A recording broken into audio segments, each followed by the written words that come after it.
South African investors are showing greater interest in Bitcoin. This is after the digital currency gave investors returns of 120%, making it the best asset class of the year.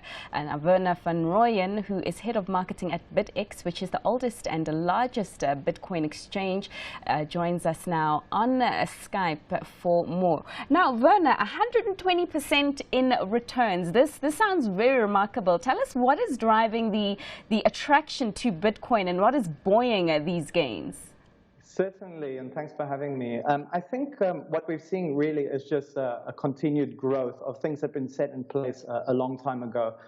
Basically, things that would help drive the price is the increased infrastructure that we see for Bitcoin now than compared to, let's say, 5 years ago. It's much easier today to get Bitcoin, to buy, to trade it for rand, and to use it when you want to buy something online.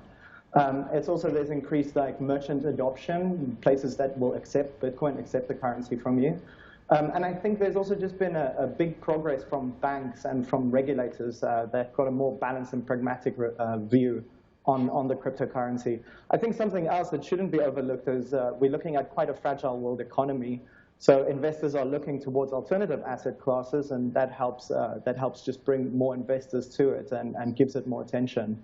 But talking about that fragile economy, so the investor is not really, or the Bitcoin investment is not really affected by, the political instability and the macroeconomic stability on that front. But what are the risks to the returns that we're seeing on Bitcoin diminishing? There must be some.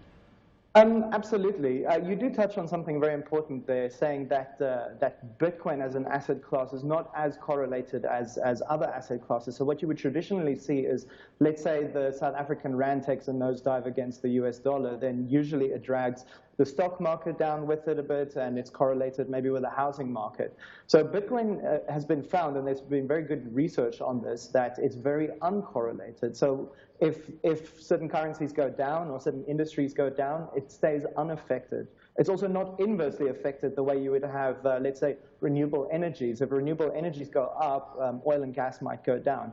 So it stays unaffected. But as for the risks, I think the biggest risks that consumers and investors face at this time is more the security of their Bitcoin, proper storage of their Bitcoin, and the players that they interact with, because it is still an unregulated instrument, and that means that there's certain operators in the market who might not have the proper security protocols in place in storing investors' Bitcoin.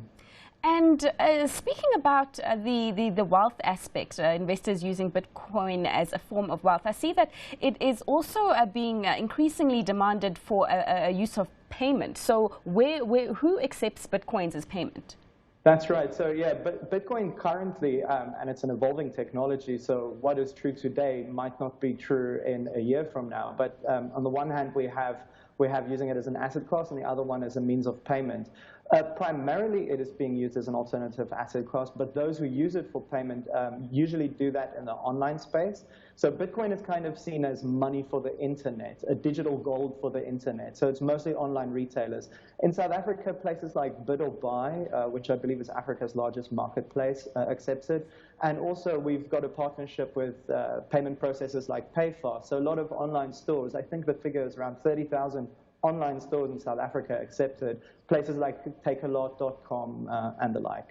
And I see that there's a lot of innovations coming forward onto the Bitcoin market with the ETF I see being punted. With these innovations, what's the outlook for returns that investors can expect from Bitcoin this year? Okay, well, anybody who tells you they know what the exchange rate is going to be tomorrow or a year from now is either taking a guess or lying to you.